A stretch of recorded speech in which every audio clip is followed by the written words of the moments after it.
The Unforgotten One by L M Montgomery. It was Christmas Eve, but there was no frost or snow or sparkle. It was a green Christmas, and the night was mild and dim, with hazy starlight. A little wind was laughing freakishly among the firs around Ingleside and rustling among the sere grasses along the garden walks. It was more like a night in early spring or late fall than in December. But it was Christmas Eve, and there was a light in every window of Ingleside, the glow breaking out through the whispering darkness like a flame-red blossom swung against the background of the evergreens, for the children were coming home for the Christmas reunion, as they always came, Fritz and Margaret and Laddie and Nora, and Robert's 2 boys in the place of Robert, who had died 14 years ago, and the old house must put forth its best of light and good cheer to welcome them.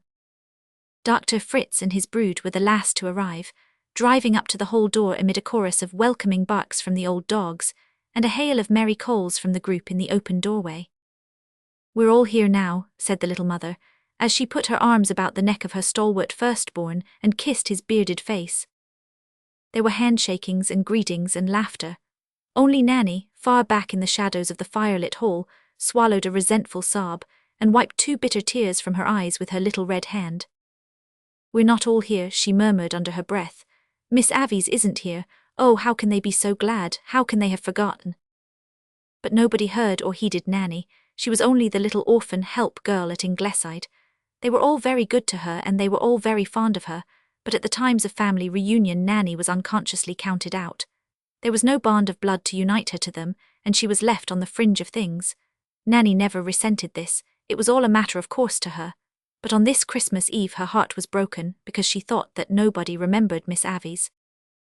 After supper they all gathered around the open fireplace of the hall, hung with its berries and evergreens in honour of the morrow. It was their unwritten law to form a fireside circle on Christmas Eve, and tell each other what the year had brought them of good and ill, sorrow and joy. The circle was smaller by 1 than it had been the year before, but none spoke of that. There was a smile on every face and happiness in every voice. The father and mother sat in the centre, grey-haired and placid, their fine old faces written over with the history of gracious lives. Beside the mother, Dr. Fritz sat like a boy on the floor with his massive head, grey as his father's, on her lap, and one of his smooth, muscular hands that were as tender as a woman's at the operating table, clasped in hers. Next to him sat sweet Nora, the 20-year-old baby, who taught in a city school. The rosy firelight gleamed lovingly over her girlish beauty of burnished brown hair, dreamy blue eyes, and soft, virginal curves of cheek and throat. Dr. Fritz's spare arm was about her, but Nora's own hands were clasped over her knee, and on one of them sparkled a diamond that had not been there at the last Christmas reunion. Laddie, who figured as Archibald only in the family Bible, sat close to the inglenook, a handsome young fellow with a daring brow and rollicking eyes. On the other side sat Margaret, hand in hand with her father, a woman whose gracious sweetness of nature enveloped her as a garment, and Robert's 2 laughing boys filled up the circle, looking so much alike that it was hard to say which was Cecil and which was Sid. Margaret's husband and Fritz's wife were playing games with the children in the parlour, whence shrieks of merriment drifted out into the hall. Nanny might have been with them had she chosen, but she preferred to sit alone in the darkest corner of the hall and gaze with jealous, unhappy eyes at the mirthful group about the fire, listening to their story and jest and laughter with unavailing protest in her heart. Oh, how could they have forgotten so soon? It was not yet a full year since Miss Avies had gone. Last Christmas Eve she had sat there, a sweet and saintly presence in the inglenook more, so it had almost seemed, the centre of the home circle than the father and mother. And now the December stars were shining over her grave, and not one of that heedless group remembered her. Not once was her name spoken. Even her old dog had forgotten her. He sat with his nose in Margaret's lap, blinking with drowsy, aged contentment at the fire. "Oh, I can't bear it," whispered Nanny under cover of the hearty laughter which greeted a story Dr. Fritz had been telling. She slipped out into the kitchen, put on her hood and cloak, and took from a box under the table a little wreath of holly. She had made it out of the bits left over from the decorations. Miss Avies had loved holly. Miss Avies had loved every green, growing thing. As Nanny opened the kitchen door, something cold touched her hand, and there stood the old dog, wagging his tail and looking up at her with wistful eyes, mutely pleading to be taken too. "So you do remember her, Jippy," said Nanny, patting his head. "Come along then, we'll go together." They slipped out into the night. It was quite dark, but it was not far to the graveyard, just out through the evergreens and along a field by path and across the road. The old church was there, with its square tower and the white stones gleaming all around it. Nanny went straight to a shadowy corner and knelt on the sere grasses while she placed her holly wreath on Miss Avies' grave. The tears in her eyes brimmed over. "Oh, Miss Avies," she sobbed, "I miss you so, I miss you so. It can't ever seem like Christmas to me without you. You were always so sweet and kind to me. There ain't a day passes but I think of you and all the things you used to say to me, and I try to be good like you'd want me to be. But I hate them for forgetting you. Yes, I do. I'll never forget you, darling Miss Avies. I'd rather be here alone with you in the dark than back there with them." Nanny sat down by the grave. The old dog lay down by her side with his forepaws on the turf and his eyes fixed on the tall white marble shaft. It was too dark for Nanny to read the inscription, but she knew every word of it. "In loving remembrance of Avies Maywood, died January 20, 1902, age," and underneath the lines of her own choosing. But they had forgotten her. Oh, they had forgotten her already. When half an hour had passed, Nanny was startled by approaching footsteps. Not wishing to be seen, she crept softly behind the headstones into the shadow of the willow on the farther side, and the old dog followed. Dr. Fritz, coming to the grave, thought himself alone with the dead. He knelt down by the headstone and pressed his face against it. "Avies," he said gently, "dear Avies, I have come to visit your grave tonight because you seem nearer to me here than elsewhere. And I want to talk to you, Avies, as I have always talked to you every Christmastide since we were children together. I have missed you so tonight, dear friend and sympathizer. No words can tell how I have missed you, your welcoming handclasp and your sweet face in the firelight shadows. I could not bear to speak your name, the aching sense of loss was so bitter. Amid all the Christmas mirth and good fellowship, I felt the sorrow of your vacant chair. Avies, I wanted to tell you what the year had brought to me. My theory has been proved, it has made me a famous man. Last Christmas, Avies, I told you of it and you listened and understood and believed in it. Dear Avies, once again I thank you for all you have been to me, all you are yet. I have brought you your roses, they are as white and pure and fragrant as your life." Other footsteps came so quickly on Dr. Fritz, retreating ones that Nanny could not rise.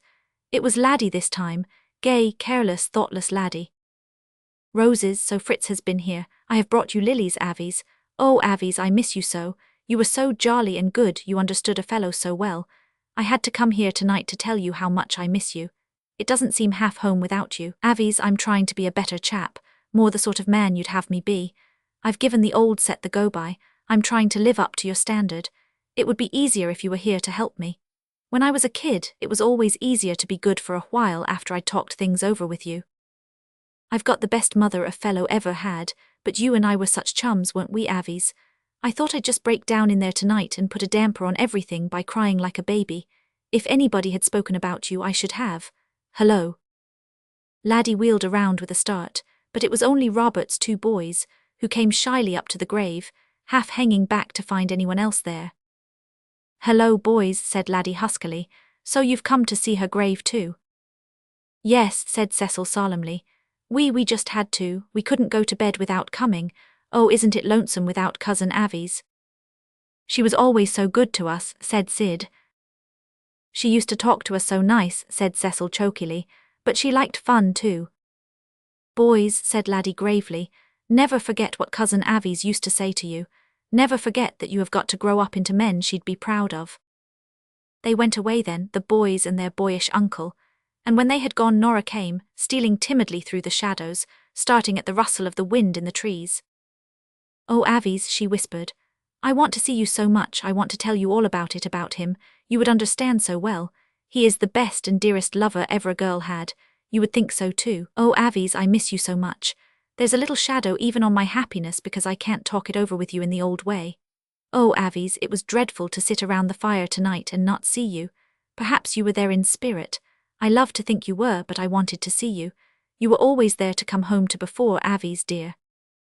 Sobbing, she went away, and then came Margaret, the grave, strong Margaret. "Dear cousin, dear to me as a sister, it seemed to me that I must come to you here tonight.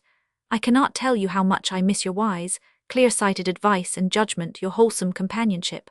A little son was born to me this past year, Avies. How glad you would have been, for you knew, as none other did, the bitterness of my childless heart. How we would have delighted to talk over my baby together and teach him wisely between us. Avies, Avies, your going made a blank that can never be filled for me." Margaret was still standing there when the old people came. "Father and Mother, isn't it too late and chilly for you to be here?" "No, Margaret, no," said the mother. "I couldn't go to my bed without coming to see Avi's grave.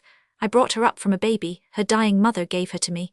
She was as much my own child as any of you. And oh, I miss her so. You only miss her when you come home, but I miss her all the time, every day." "We all miss her, Mother," said the old father tremulously. "She was a good girl, Avi's was a good girl. Good night, Avi's." "Say not good night, but in some brighter clime bid her good morning," quoted Margaret softly.